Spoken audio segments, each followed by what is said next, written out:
to the Washington Outsider Report on the Coalition Radio. For those newly joining the program, my name is Irina Zuckerman, and I'm the editor-in-chief of the Washington Outsider. Joining us today is David Taxer. He's an author of a book called Shadows of Eden, which we'll be discussing later today. He's a whistleblower, an OSINT analyst, a pen tester, and a former C-suite executive based in Houston, Texas. And he's here with us to discuss both his book and his background, and the intersection of OSINT, um, security, politics, populism, cults, and all these wonderful things we see in the news, but he has experienced in real life. David, welcome to the Washington Outsider Report. Thank you so much for joining us today. Before we delve into your latest development, could you tell us a little bit about yourself, how you got into all the interesting things you've been doing, and what they all mean to the general public? Sure. I'm a native Oregonian that grew up in Oregon. I've experienced the culture all of my life. I've been active in politics most of my life as well. I worked with the DeFazio campaign as a campaign consultant.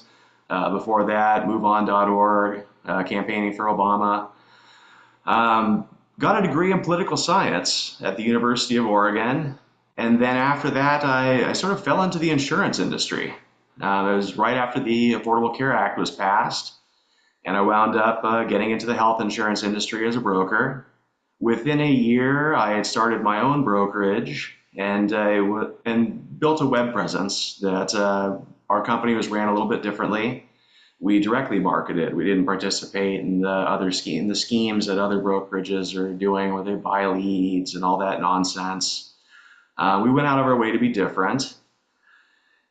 And I made the mistake of taking on a business partner. And that individual was embezzling for me the entire time. I learned that after the fact.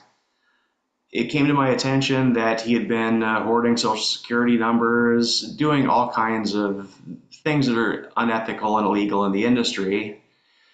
I became aware that he was stealing identities and likely doing this in mass. And when I reported it to the police, they attempted to suppress it, and then continued to harass me, trumped up more charges against me, and sent me packing. Frankly, they nearly killed me. Well, let's start from the beginning. You are reporting a run-of-the-mill white-collar crime, of which there are, many instances, uh, people being taken down daily, corporate fraud, embezzlement, identity theft. Everyone agrees that all those things are bad. There's no controversy about those items. No one thinks that, this is somehow, a byproduct of some sort of social injustice. All these things come from greed, or essentially someone, or exceptionally poor judgment, or some combination of both. So why would the police be opposed to pursuing the case? Well, it took a while to get to the bottom of that. I've come to the conclusion that the specific officers involved either were aware of an ongoing investigation, I was the last one to figure it out, or they were benefiting from this, as the crimes look like money laundering, and they look like a large money laundering operation that was ran through Globe Life. An article came out on April 11th, which described the massive frauds at Globe Life and stated that 60% of the premiums submitted to them were fraudulent in the form of identity theft and done for the purposes of agent commission fraud. As my investigation moved beyond just myself and trying to understand the embezzlement aspect of it against me, I became aware of bragging on social media of abnormal income coming from Globe Life specifically, about 2 years before that article was disclosed. And from that point on, I was off to the races with looking into that. And I was correct. I'm definitely correct about that. It hasn't been dealt with yet, to my knowledge, but I can't imagine that isn't coming. And that's why I finally went ahead and published this, because at this point it's public knowledge. Um, I gave the FBI 2 years to take care of this. Someone else reported it, and I decided it was finally time to tell my story. So, are you saying that your partner, who was involved in this, fraudulent scheme, was not the only person involved in it? Was it some sort of a conspiracy? Yes. I mean, this went straight. This went. There were kickbacks involved with Globe Life in this criminal network, and the way the insurance works, industry works. It's organized like a multi-level marketing organization. So there's uplines and downlines, and so there's a long chain of people. I was able to identify some of them on, through Facebook, and just looking at people bragging about this and who they were connected to, and who they were thanking for getting them into this. Um, and some of those names I probably still have in my notes, and certainly the feds are aware at this point. But yes, it's a large group. It looks like Eastern European organized crime. All right, so let's start from the very beginning to make the kind of to flesh out the story for the audience. How did you find your partner, and what made you decide to take him on to begin with? We worked together at the old company.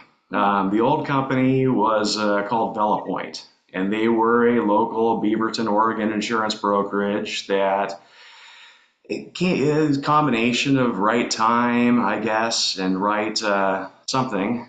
And they exponentially grew from 10 agents to 10,000 within about 5 years. Were purchased by National General. The founder of that brokerage then took over National General and became the president of them, organized a buyout to Allstate for $4 billion, and then became a major executive with Allstate. And good for him if it was done legitimately. However, in the course of the investigation, I wound up looking at their web hosting, as they are buying up nearly every company in the health insurance industry they can get their hands on. And I was curious if my business partner had sold out my shares to them. I was curious if any of my websites were hosted with them. And lo and behold, all of the auto insurance applications that they had processed for the rolling 90 days were open to the internet, indexed on Google. You could search one of their websites, file type PDF, and looking at people's insurance applications. So yeah, I don't know if that's connected or not, or just a coincidence, but it's just an example of how easy it is to find these problems in the industry, at That's least incredible. at a minimum. Yeah. Well, most of the people, whenever they hear insurance fraud or any funny busy with the insurance, they think of it all on the end user individual end. Basically, people trying to scam insurance companies to make illicit money, fruit of the poison tree, and all that.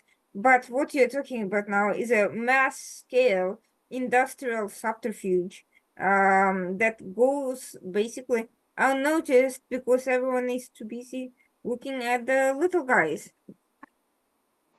Correct. It's agent fraud is the term for it, and it's identity theft, commission frauds, and they're hand in hand. Synthetic identity theft. There's many types of agent fraud, but they generally stem around the misuse of consumer data, which is obtained via a sales process or other sources, and then used for malicious purposes. Frankly, the way this came to when I first started looking into this was when I logged into my bank account one day and noticed a PPP loan had been taken out in my name. I had not applied for one of those. So, this is when I was, this was before I was ran out of the company. In fact, this was about 3 months before I was ran out of the company. And is probably why I was ran out of the company.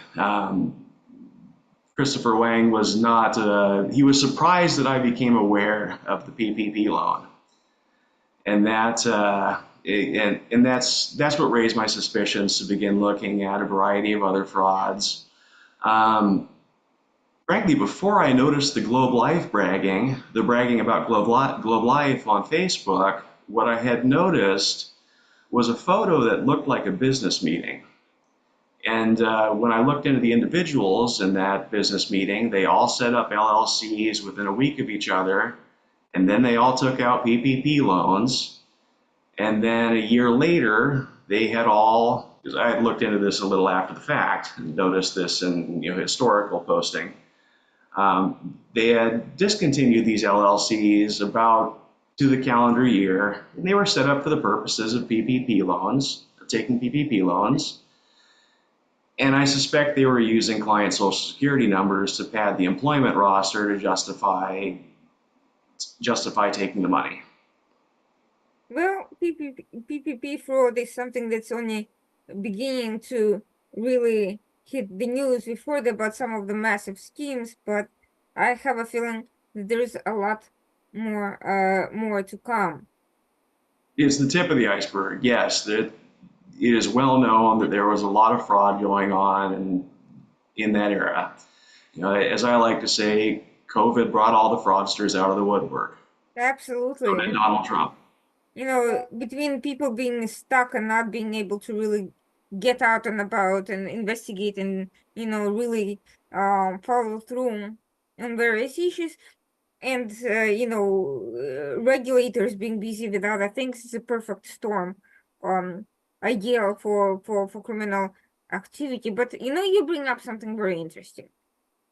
You bring up, uh, Sometimes.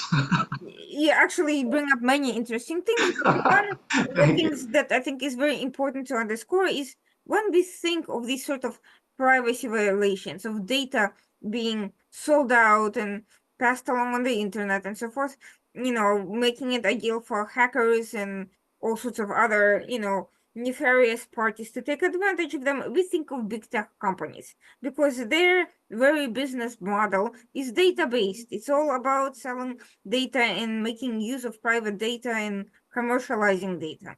We don't typically think of insurance companies, despite the fact that insurance companies are ideally suited to take illicit advantage of the massive amount of data that they collect and obtain.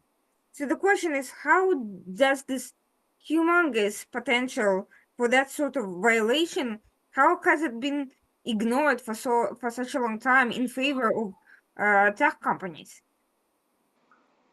I'm not sure that, I mean, the insurance industry, I was only in it from 2011 on. And before that, I don't have firsthand experience in the industry from before 2011. It is fairly common knowledge that there's a lot of fraud that goes on in these types of industries. Usually it's, individual agents get called out on some shenanigan, and often it is some sort of data mishandling, misuse, or negligence of other kinds. We're starting to see these larger cases, um, and it's probably that they're just being disclosed for the first time. So basically, what you're saying is that the industry already ripe for abuse, but under the radar for very, on larger issues other than some individual cases, this is the next big thing, waiting to blow up, or complete with the controversy over potential regulatory landscape and what should be done and who should be regulating and to what extent the industry should be allowed to self-regulate in light of all these things. But for those of us not as familiar with the insurance landscape as we are, for instance, with cyber or technology landscape, what is the framework for regulation? What is the balance between self-regulation, congressional oversight, administrative oversight? Who is really in Well, charge? what needs to change? Who is really in charge? Who's really in charge? That's a good question.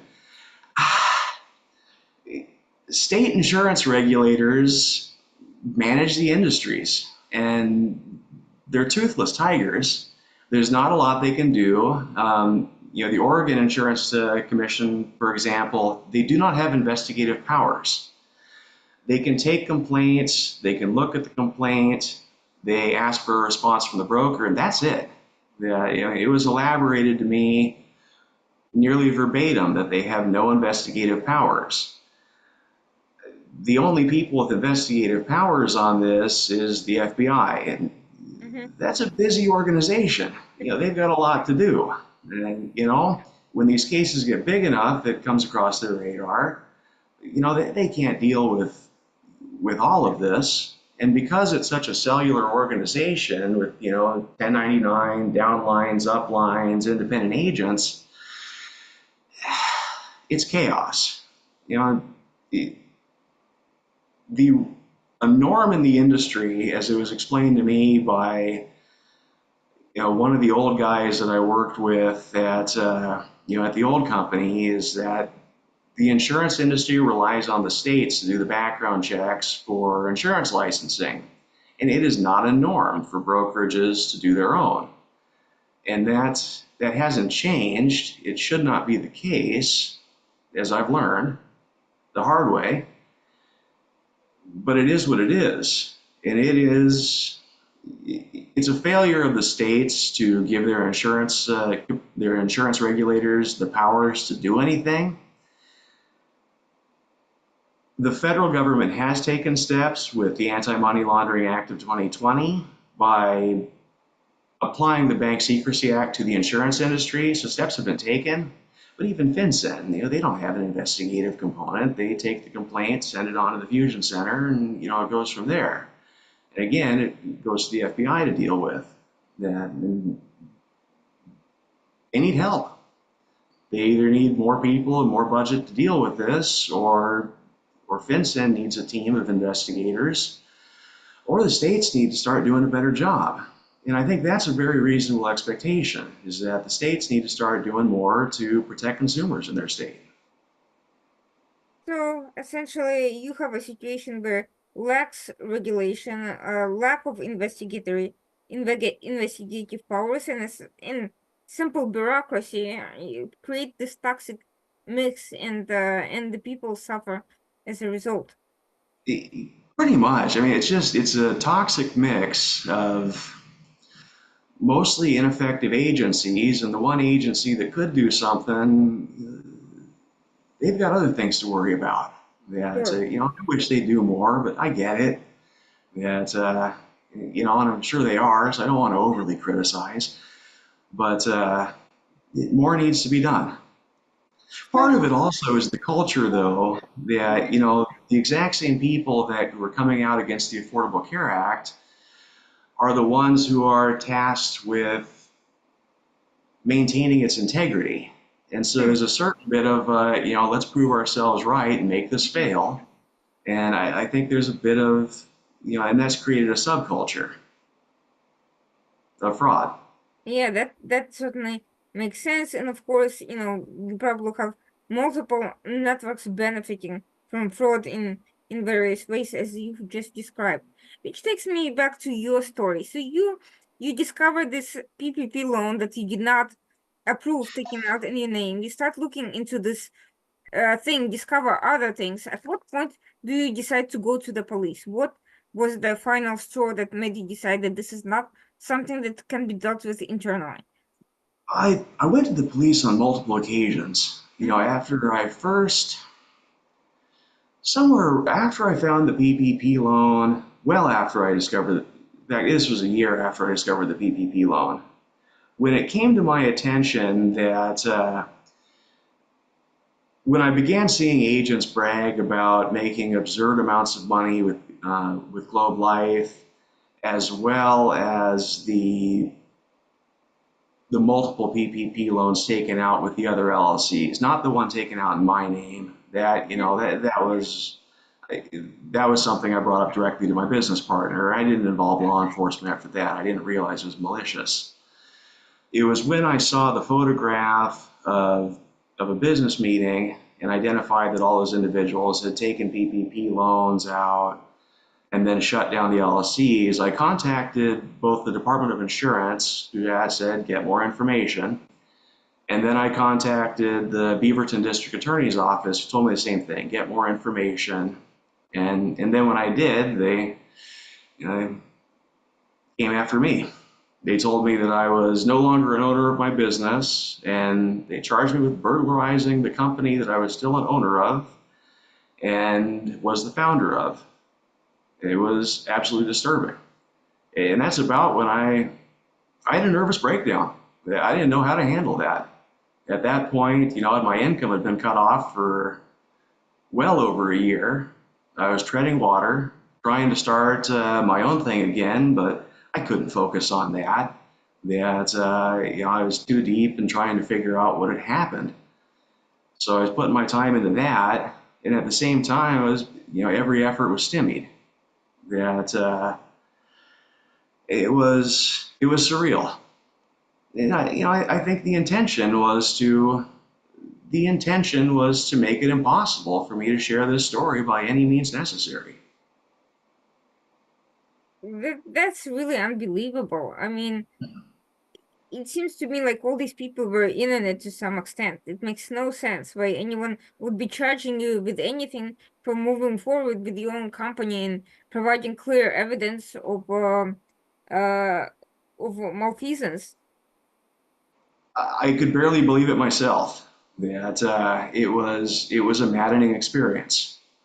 At what And At what point did your company, you mentioned that by that point you were already cut off from your income for over a year. At what point did it happen? What brought it on exactly? Who did you confront that led to your being forced out?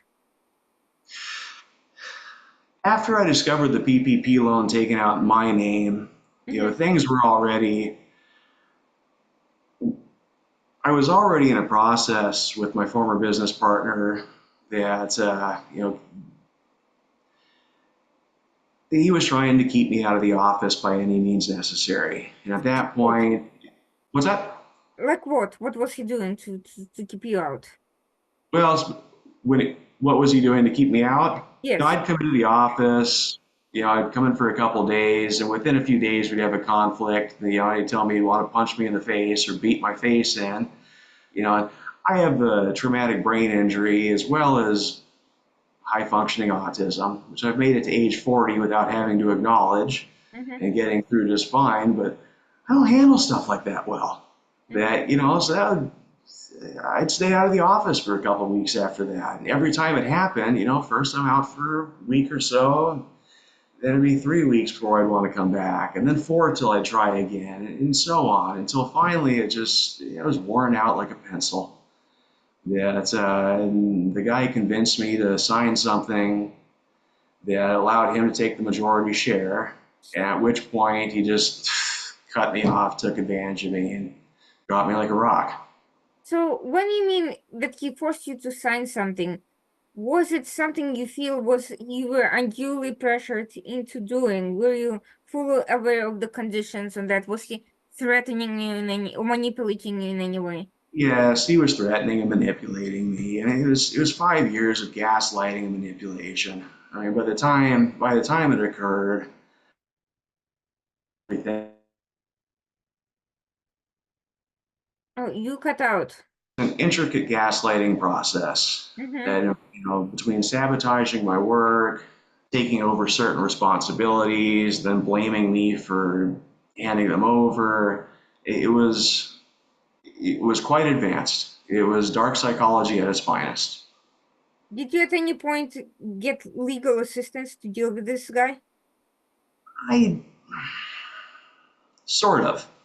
I had a company attorney that I've known for a long time, and he had to sit down with both of us a few years prior. Um, when the conflict occurred, I began using my girlfriend's father, who is a renowned attorney who's been before the Supreme Court. And it was weird. He was quite toothless, and he sent an email to Chris's lawyer, get a response back. A few weeks later to a month, he'd reply. And it was just extremely ineffective. Hmm.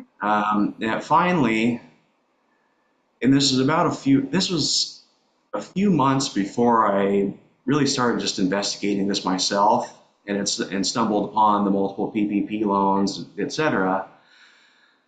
the last thing the guy said to me was, I guess you're out of luck, and I wouldn't bother contacting another attorney.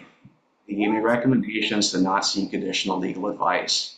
What? And yeah, so that slowed me down for a little while. It motivated my DIY efforts, but it definitely slowed me down on, finding other legal assistance. And I'm not exactly sure why that occurred. Maybe he just wanted his daughter to move back home. He wasn't licensed in the state of Oregon, which didn't help. But at the same time, his former company shows up in the Panama Papers leaks, as I discovered later. And I think he was blackmailed. I think that he got Sounds, threatened. it Yeah, sounds like he was compromised in some way, because I think so. it seems like he was slow rolling the investigation, and they felt because you have that personal relationship, it would be easier to kind of handle than if you had hired a real lawyer with an, signed retainer and so forth. Correct. I think that's exactly what happened. It hasn't been confirmed. It's obviously a sensitive topic, but I can't find any other explanation for why things happened that way, why I got that parting advice, why things took so long, and why this guy is so effective in every other case he's ever been in, but was so ineffective on this. Hmm. Well, the worst part of it is that he told you not to seek any lawyer's assistance. I mean, is he usually someone with a big ego who is concerned about his image, or was it more, something more sinister that's, that he was basically trying to prevent you from actually making progress? And I I suspect so. That may be one that I never will know for certain, but it sure looks that way. mhm. So, all right, so your legal, assistance has proved to be tremendously ineffective and in some ways a setback. At this point, you're forced out of the company under completely, illicit pretense. You don't feel like you have a recourse. Did you try suing your partner afterwards, after you were already out? No, I was out of money and nobody was interested in helping me. Mm. So finally, you return to the police. They start charging you with things. And Mhm. how did you handle that from a legal perspective? Obviously, emotionally, you're distraught, confused, overwhelmed, but you still need to deal with the legal issue. So what happens? Not well is the most summarized version. I wound up with a public defender who looked me in the eye and told me it did not matter that I was an owner of the company. Hmm. And I don't completely understand that, um, but that's what he said. And then started going for a mental health defense. What? Yeah, it basically tried to say I'm crazy. I can't tell if that was malicious or incompetent. It's the same kind of thing. But that's what happened then. He recommended I stop looking into this. Did acknowledge that there seemed to be more to this that than was let on. That was the most I ever got out of him. In acknowledgement that that I was correct, is that he did believe that there was more to this than was being let on. But he decided to go with mental health defense, and they were ready to throw me in the hospital. Wow. So what happened as a result? How did the case end? It didn't. I ran away. It hasn't ended. That after a few months later, when I made a few more very shocking discoveries, um, I made some frantic calls to the FBI to report them. And within 72 hours, I was in a situation where I had guns pointed at me, and more. That's described in chapter 5 of my book. Um, it, it, from my perspective, it felt like the police in Bend, Oregon had tried to kill me. And, perhaps it was a giant misunderstanding. Perhaps it was malicious, and probably a combination of both. I don't know. This is something that would, unless